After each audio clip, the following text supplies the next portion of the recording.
Hey loves, welcome to Quantum Crave. Push the like button if you're ready for today's spice, subscribe for more steamy alien audiobooks, and comment below, what craving should I bring next? Now, let's get lost in the stars together. He looked at me with those eyes, those beautiful blue eyes that seemed to pierce my soul. I could feel his gaze on me, the intensity of it making my skin tingle. He reached out a hand and, without thinking, I mirrored his action. Our hands met, and a jolt of electricity shot through me, making me gasp. My skin reacted instantly, a wave of silver spreading from the point where our hands touched.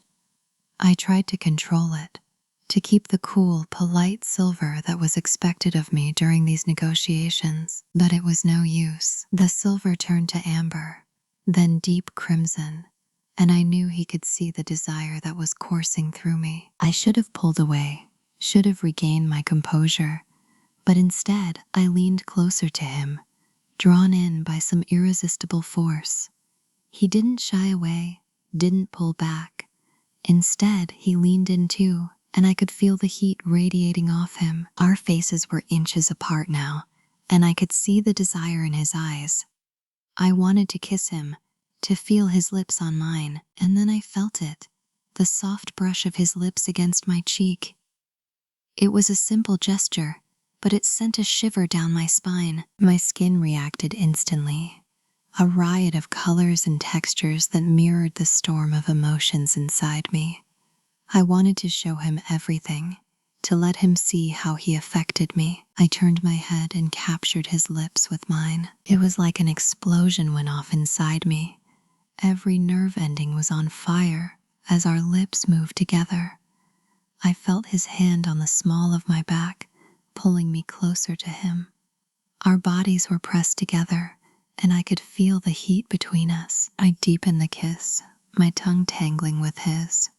His hand moved from my back to my hair, tangling in the long strands. I let out a soft moan, the sound muffled by his lips. His other hand moved up to cup my cheek, his thumb stroking my skin. I could feel the desire building inside me, a heat that was spreading from my lips to every part of my body. I wanted him, in a way that I had never wanted anyone before. And from the way he was kissing me, I knew he wanted me too. His lips moved from mine, trailing kisses along my jawline. I tilted my head back, giving him better access. He kissed his way down my neck, nipping at the sensitive skin. I let out a low moan, the sound echoing in the small space. His hands were on me everywhere, stroking my back, tracing patterns on my skin. I could feel the heat of his touch through the thin fabric of my dress. He moved his lips lower, kissing the exposed skin at the top of my chest. I looked down at him and saw that my skin was glowing, a vibrant mix of colors that reflected the pleasure I was feeling.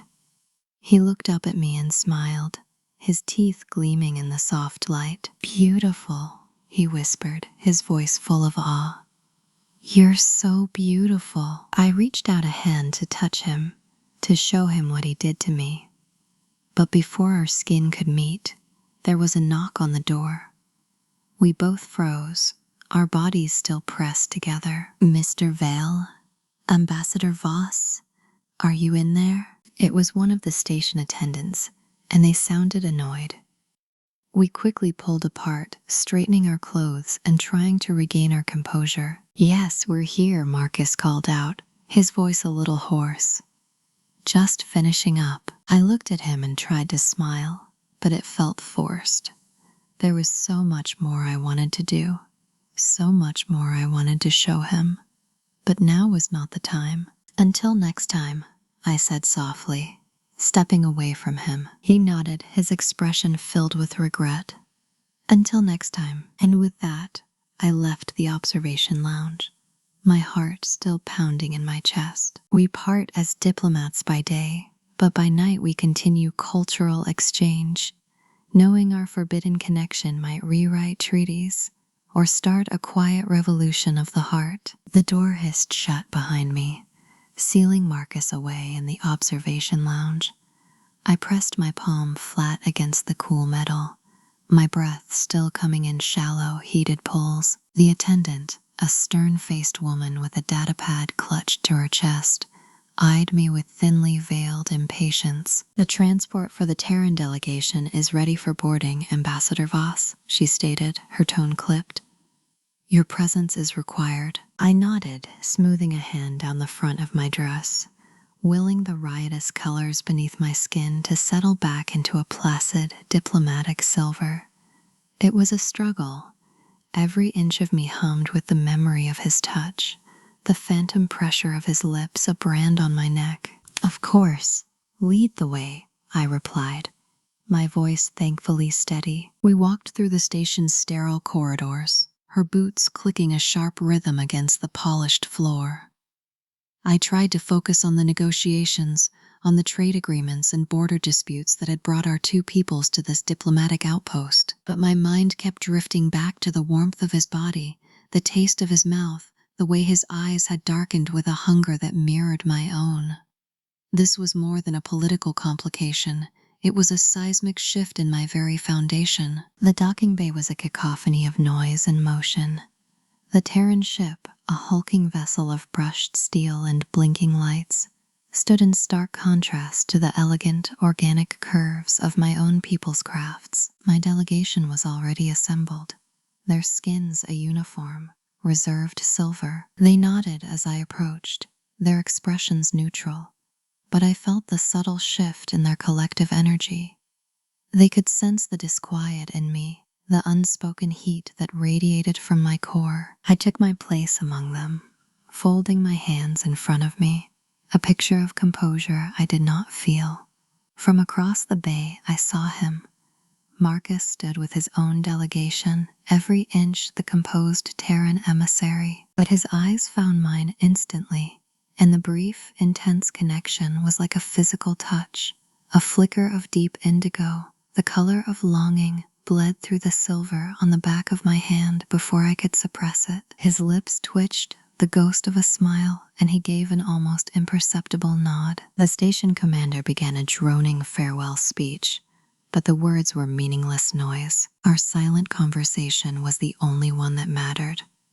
He lifted a hand to adjust his collar, and for a moment his fingers brushed against the spot on his neck where my lips had been. A promise, a reminder. As we were ushered up the ramp into my ship, the finality of the departure settled over me. The bay doors began to close, sealing our worlds apart once more. But as the metal slid shut, he mouthed two words. I read them on his lips as clearly as if he had shouted them across the void. Soon. Tonight. The ramp sealed with a soft hum, the station's cacophony muffled into silence. Around me, my delegation's silvered forms shifted, their quiet disapproval a cool prickle against my skin. I kept my gaze forward, my posture rigidly diplomatic, but my thoughts were tethered to the other side of that closing door. Ambassador, Nalora, my chief aide, murmured beside me. The Terran representative seemed particularly engaged. I schooled my features into neutrality. The negotiations were productive, that is all. Her gaze lingered on the faint indigo, still fading from my wrist. Of course. The ship detached from the station with a gentle shudder, pushing us into the silent, star-dusted void. I moved toward the viewport, my fingers tracing the cold transparisteel. The Terran vessel remained docked, a silent metallic sentinel. Soon. Tonight. The words echoed, a seductive rhythm beneath the ship's steady thrum. Hours bled into one another, the formalities of post-mission briefings a blur.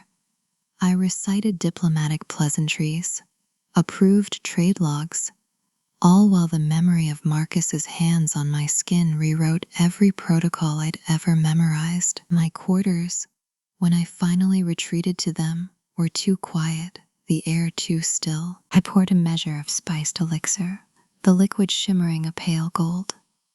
The drink did nothing to warm the heat coiled low in my belly. I was considering summoning a cold bath when the soft, discreet chime of a private comm link interrupted the silence, not the official channel. His. The screen remained dark, audio only. His voice, when it came, was a low vibration that seemed to resonate in the very core of the room. I hope I haven't disturbed your evening report, Ambassador. I leaned back in my chair, the formal title a deliberate, thrilling provocation. Emissary Valerius, to what do I owe this breach of protocol? A soft, dark chuckle.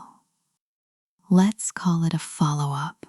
There was an item we failed to discuss, a point of mutual interest. And what point would that be? The atmospheric readings from the southern continent.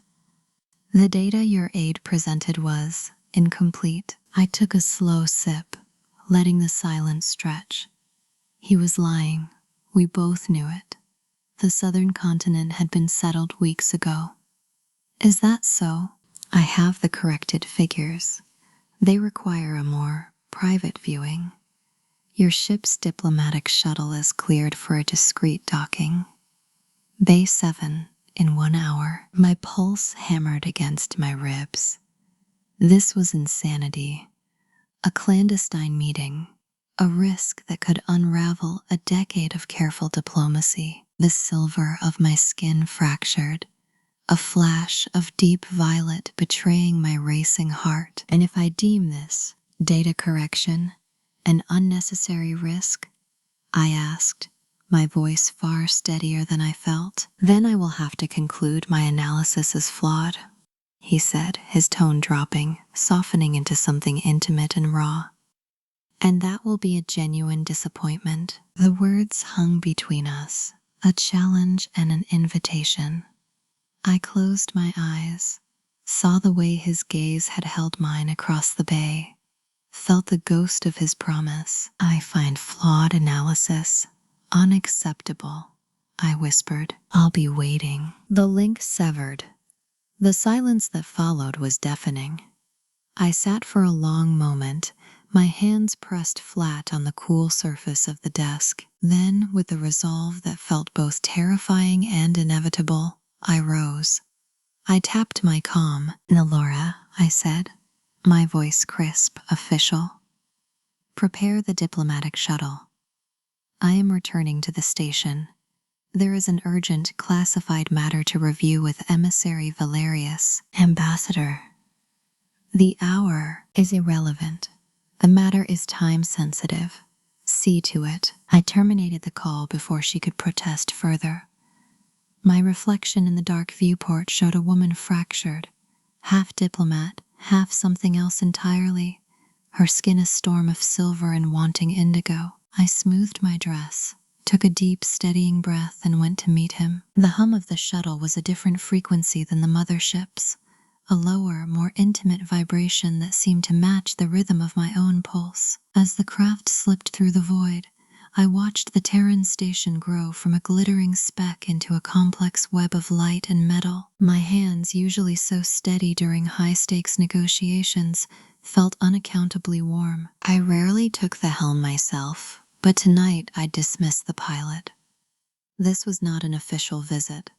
Nalora's silent disapproval had been a palpable force as she'd secured the bay doors behind me, but she knew better than to question me twice. My authority was absolute, my judgment unquestioned. Until now. Until him. The console chimed, signaling the approach vector. My mind, against its will, drifted back, not to the negotiation table of hours before, but years back.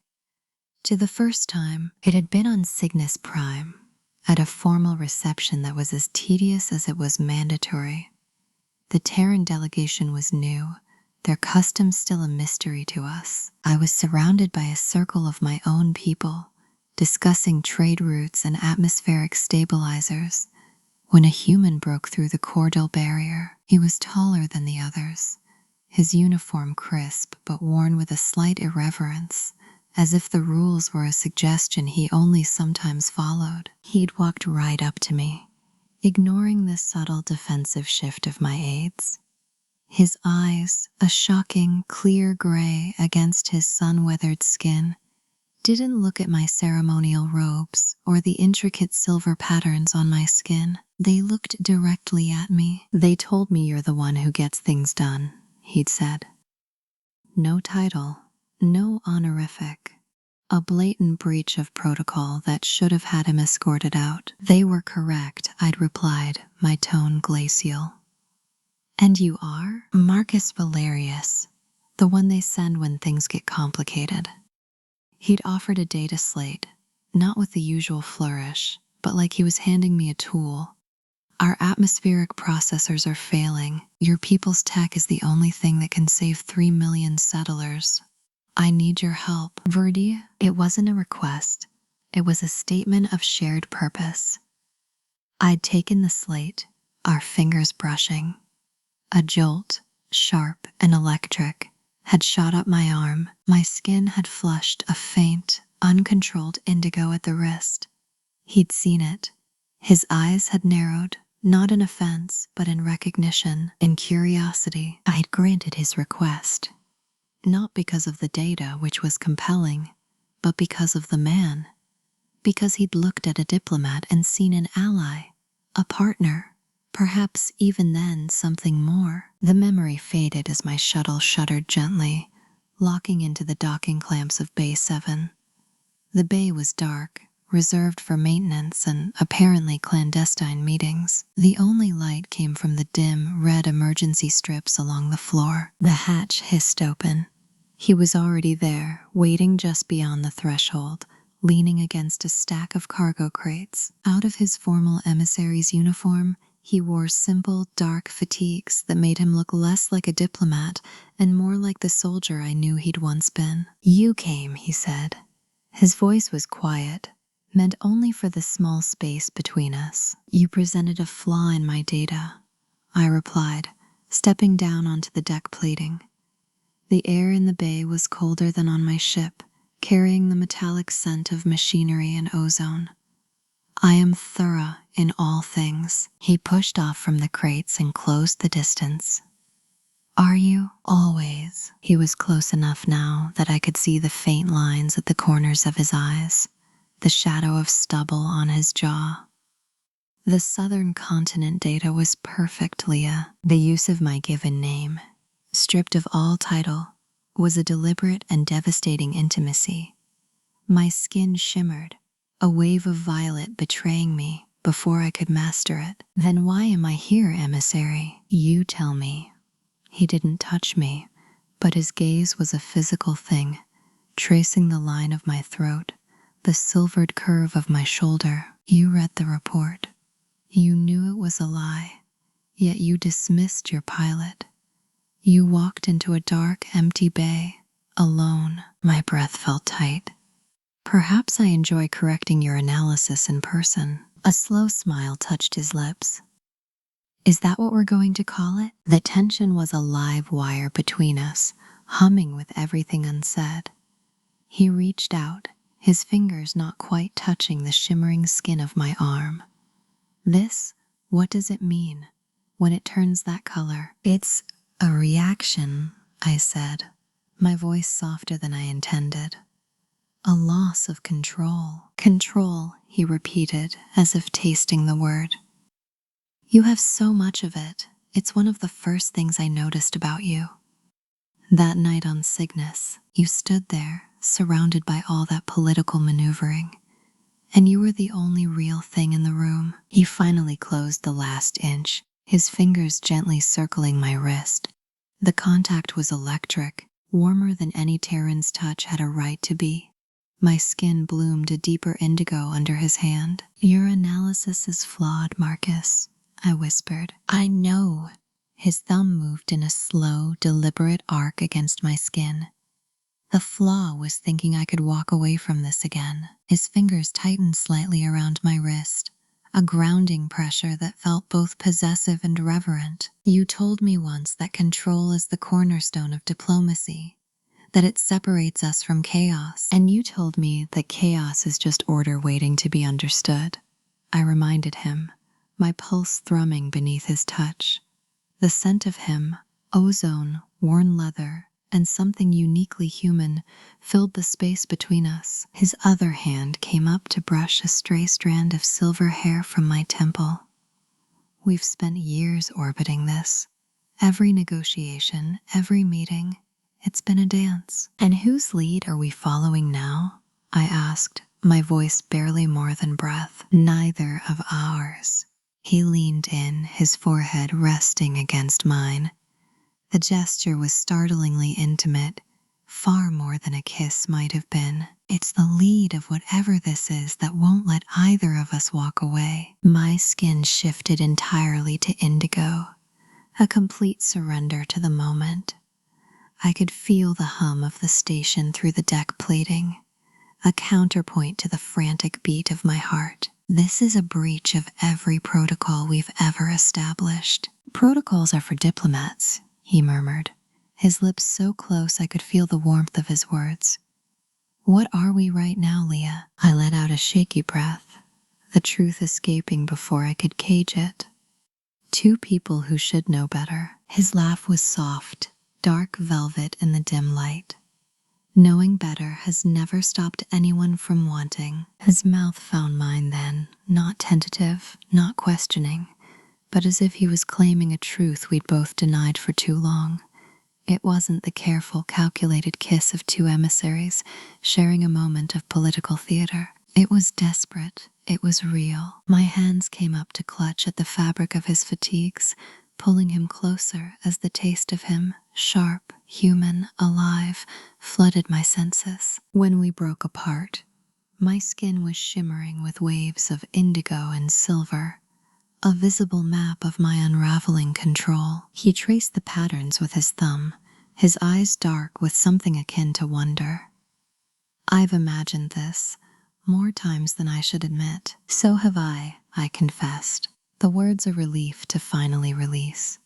Every time we sat across from each other in those sterile meeting rooms, every time you challenged me. And now, he asked, his voice rough. Now I'm tired of imagining, I said, my fingers sliding up to cup the back of his neck. Show me what comes after the analysis is complete. He didn't hesitate.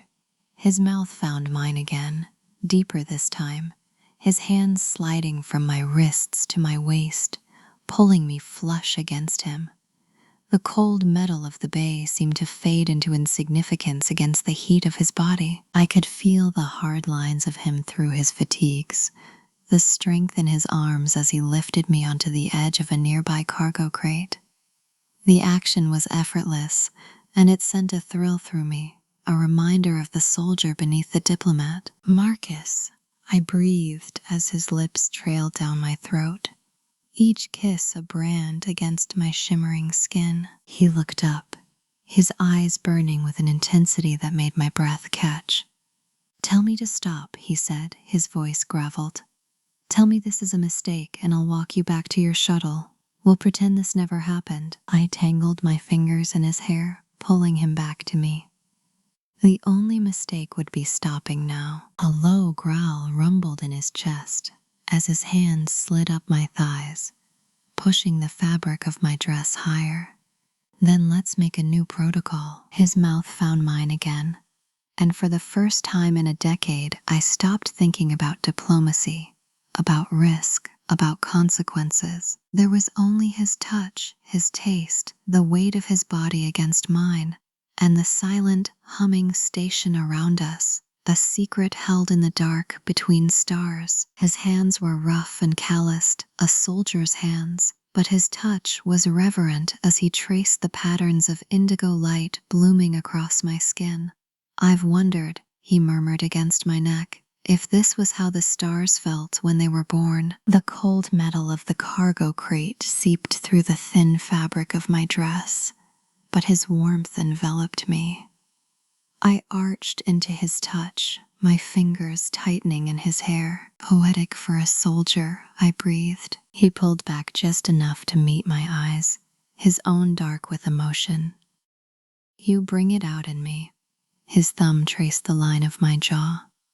All those diplomatic functions, All those carefully worded treaties. I spent half my time crafting arguments, and the other half trying not to stare at the way the light caught the silver in your skin. Was that before or after you decided to use faulty data to get me alone?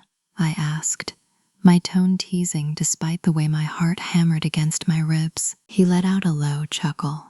During. He leaned in again, his lips brushing mine. Always during. His hands roamed lower, exploring the curve of my hip, the line of my thigh. Tell me what you want, Leah. His voice was rough, stripped bare of all diplomacy. No protocols, no negotiations. I caught his face in my hands, forcing him to look at me. You, I said simply.